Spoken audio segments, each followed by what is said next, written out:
There is a solitary, unavoidable juncture in life that occurs precisely once. It arrives feeling like total fragmentation, the moment where the foundations of your reality seem to crumble. You may instinctively believe you are descending into madness. Yet, Carl Jung identified this phenomenon not as a psychological collapse, but as the single most crucial evolutionary checkpoint in your entire existence. He famously dubbed it the night sea journey, or the negrito, signifying the necessary death of your former self. If you are presently experiencing this overwhelming confusion, this deep emptiness, the profound terror that nothing holds meaning, understand this. You are not concluding, you are commencing. Most individuals recoil in fear upon encountering this profound internal signal, instinctively retreating to established routines and familiar comforts. They effectively sentence themselves to the prison of the old self, condemned to live as mere shadows of the person they were meant to become. We will now reveal the precise characteristics of this transformation, its ultimate significance, and the reason why confronting this psychological furnace, rather than fleeing it, is the exclusive path toward the birth of your authentic self. Jung uncovered a terrifying truth. Your established identity must wholly dissolve before a new consciousness can emerge and truly thrive. The initial sign often manifests subtly. Activities that once provided deep satisfaction, your hobbies, key relationships, professional accolades, suddenly appear sterile, coated in a pervasive, ash-gray meaninglessness. This isn't mere sadness, which possesses a distinct weight and texture. This is the pure void. Jung defined this as the erosion of the persona, the carefully constructed social mask you have worn throughout your life, oblivious to the fact that it was never truly your own face. Consider a clinical profile that perfectly exemplifies this critical stage. A high-achieving patient presented with symptoms resembling textbook clinical depression, a respected position, successful career, and a devoted family. Yet, his internal description was chilling. He felt like a detached phantom drifting through his own existence. He sat in meetings that previously excited him, registering absolutely no feeling. He had to feign enthusiasm upon returning home to his children, looking into the mirror and failing to recognize the individual staring back. This was not due to physical change, but because the foundational narrative he used to define himself had utterly ceased functioning. Jung's deep clinical insights concluded that this was not depression, despite borrowing its external guise. This was the persona shattering like a fragile eggshell. The operational identity you painstakingly built for societal survival was revealing itself as an elaborate structure, not an inherent truth. That stark realization generates a sensation akin to death, because, in a very real psychological sense, it is terminal. The identity you believed you were is actively being dismantled. While this sensation of emptiness is profoundly unsettling, the terror itself serves as a vital signal. Contemporary society tends to pathologize this transition, labeling it as clinical depression, a midlife crisis, or burnout. The standard response involves medication, therapeutic efforts aimed solely at restoring normalcy, or platitudes about self-care and work-life balance. Jung vehemently rejected this approach. He contended that treating this existential shift as a flaw requiring immediate correction is inherently hazardous, precisely because it prematurely halts the essential process of disintegration. You cannot effectively reconstruct a dwelling by ignoring the rot in the foundation. Similarly, you cannot embody your authentic nature while desperately clinging to the person you merely pretended to be. Jung's extensive clinical observation showed that patients who chemically suppressed this discomfort, who forced themselves back into antiquated routines, and who refused the initial call for transformation, frequently deteriorated into far graver psychological states years later. The totality of the psyche will not be denied its evolutionary imperative. If you consciously reject the voluntary death of the old self, the psyche will eventually impose an involuntary demise, typically manifesting as severe crisis, debilitating illness, or complete psychological breakdown. This is not mere speculation. It is the observable, repeated reality Jung charted over decades of therapeutic practice. The dissolution process unfolds in a predictable sequence, which Jung meticulously mapped across hundreds of cases. Stage 1 is characterized by the withdrawal of projections. You cease caring about external opinion, not in a healthy establishment of boundaries, but in a profoundly destabilizing and terrifying manner. The social camouflage that shielded you from judgment simply peels away, leaving you feeling emotionally naked and exposed. You are forced to realize that you have dedicated decades to performing for an audience that was, in reality, never paying attention. You traded your genuine desires for fleeting approval that was perpetually conditional and ultimately void of true meaning. This sudden clarity should be inherently liberating. Instead, it feels like standing harshly lit in the center of a crowded theater. You abruptly grasp how much of your entire personality was engineered to mollify parents, impress peers, or satisfy expectations that were never intrinsically yours.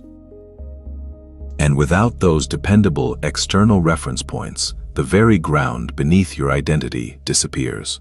Every conversation feels like performance art, where you have forgotten your lines. Every social interaction requires an expenditure of energy you no longer possess, because you are no longer certain which version of yourself you are supposed to be presenting. Stage 2 arrives like a psychological ambush as the fractured old self gives way. Suppressed emotions and long-forgotten memories surge inward, what Jung termed the return of the shadow. These are all the aspects of yourself that you denied, rejected, and actively buried in the unconscious because they contradicted the clean narrative you needed to maintain. The indignation you were never permitted to voice, the desires you were conditioned to feel ashamed of, the grief you never granted yourself permission to process, the ambition sacrificed for others' needs, the calculated selfishness you pretended was non-existent, the capacity for cruelty you convinced yourself you lacked. All these elements return in a torrent of devastating force.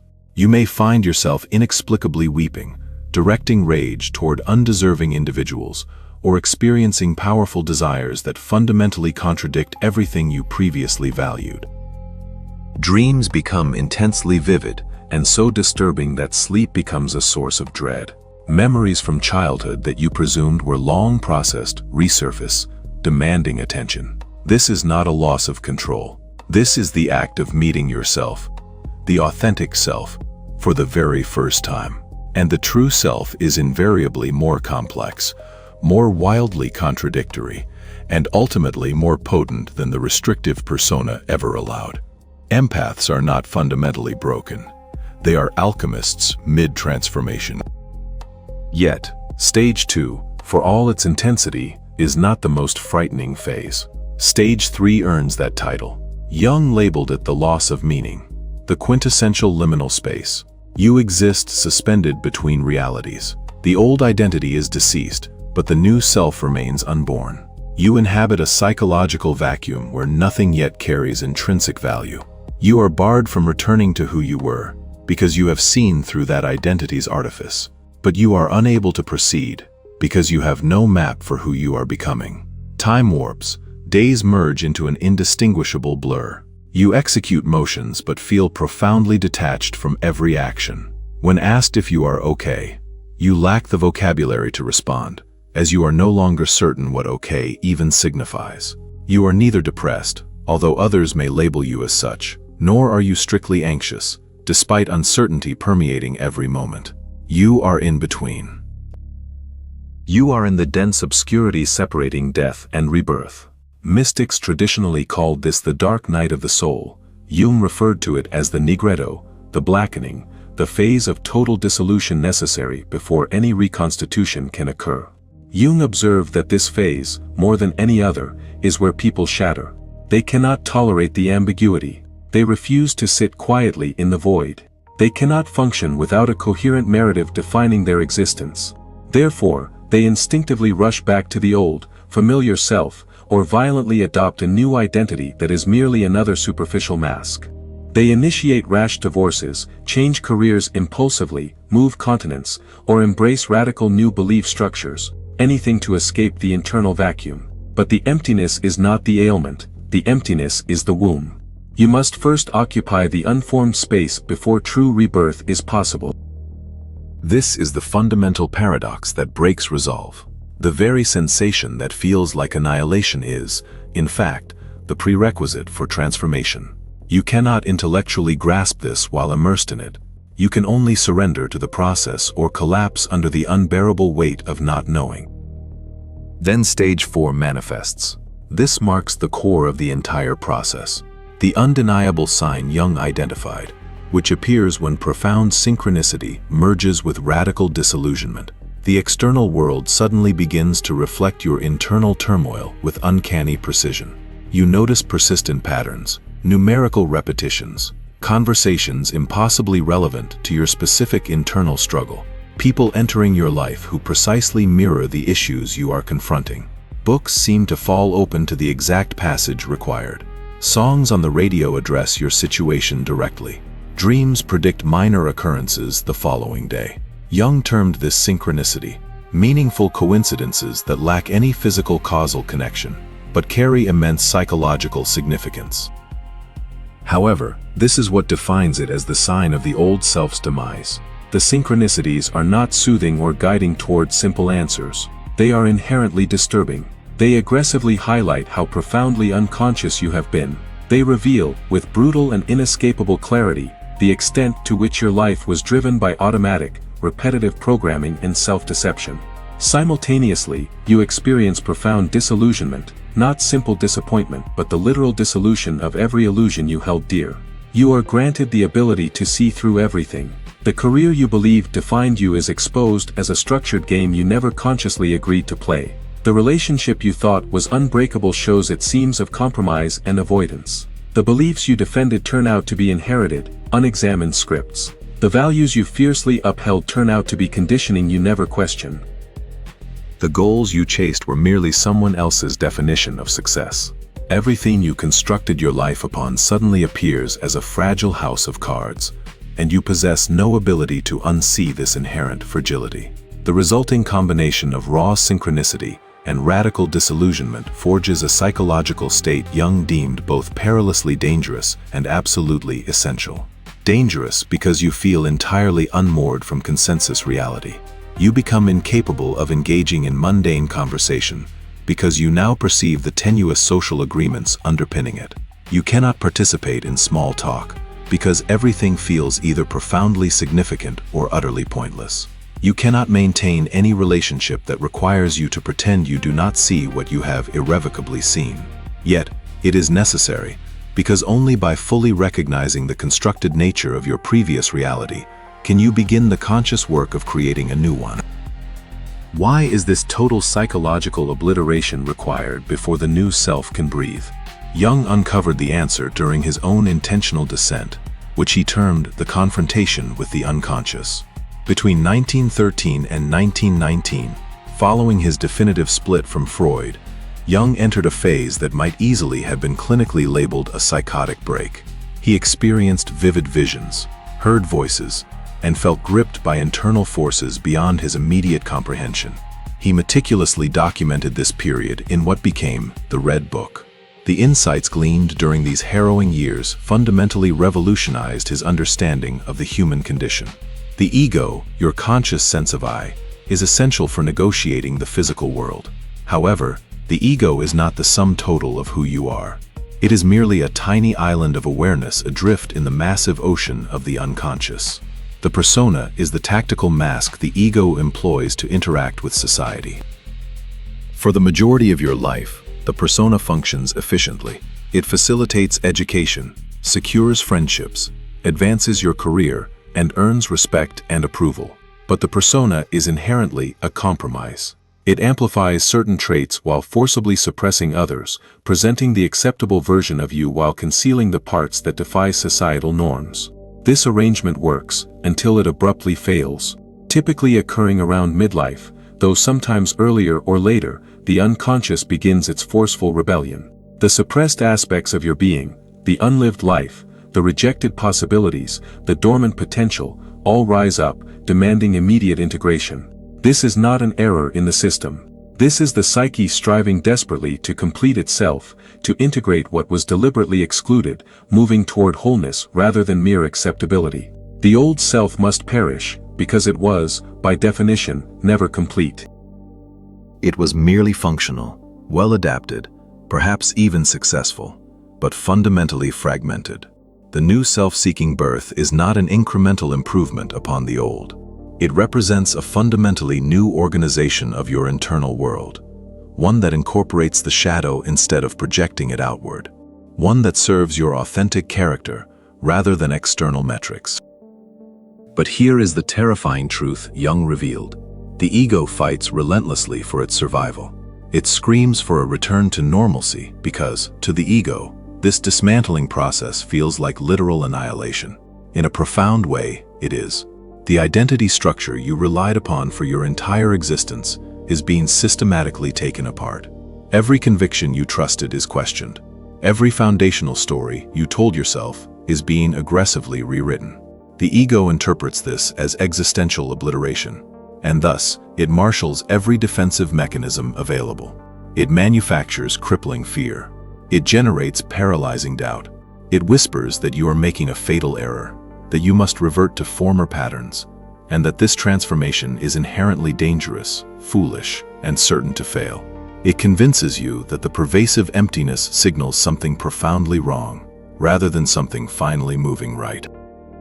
It assures you that everyone else is centered and successful, and you are the solitary one collapsing.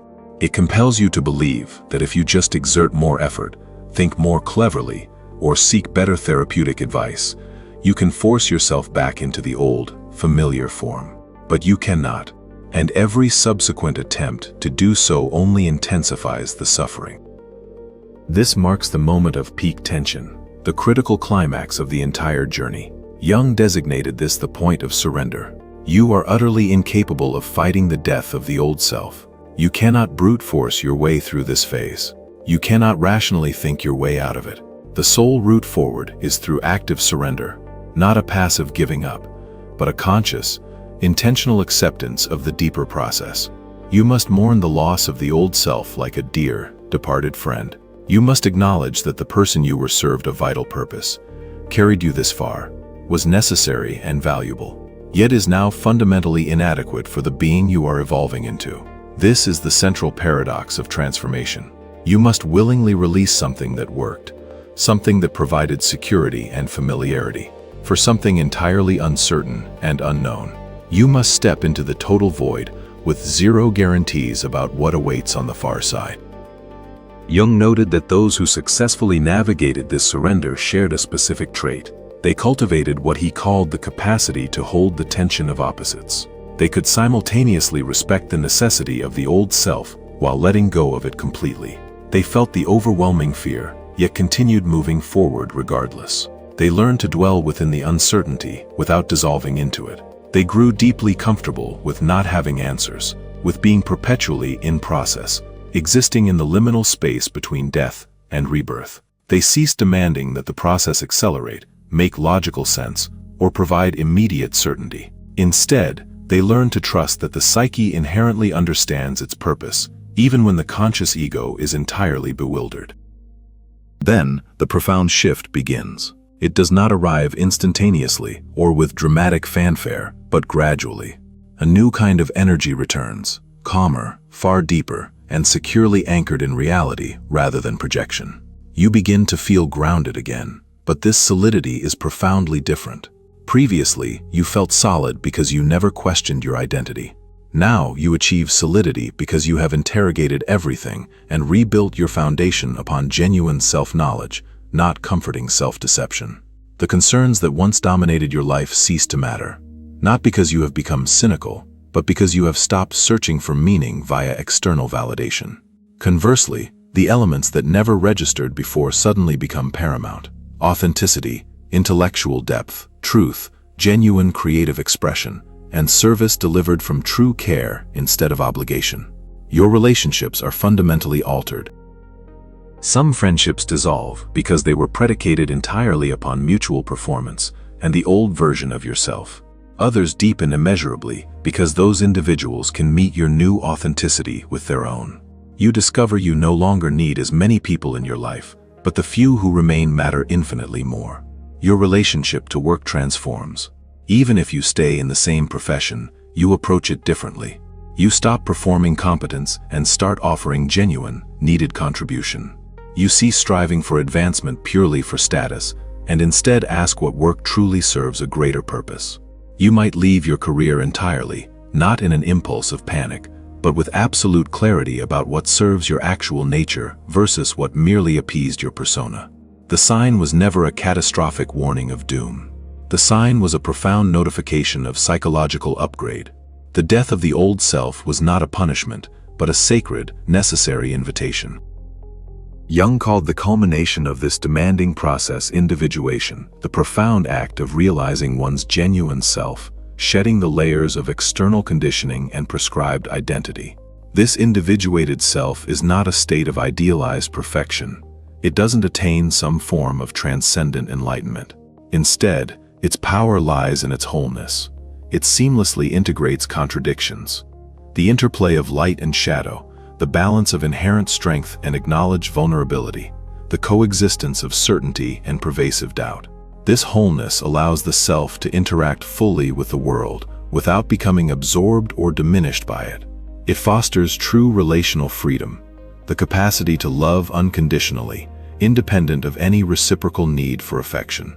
It allows creation to flow, unburdened by the demand for external validation.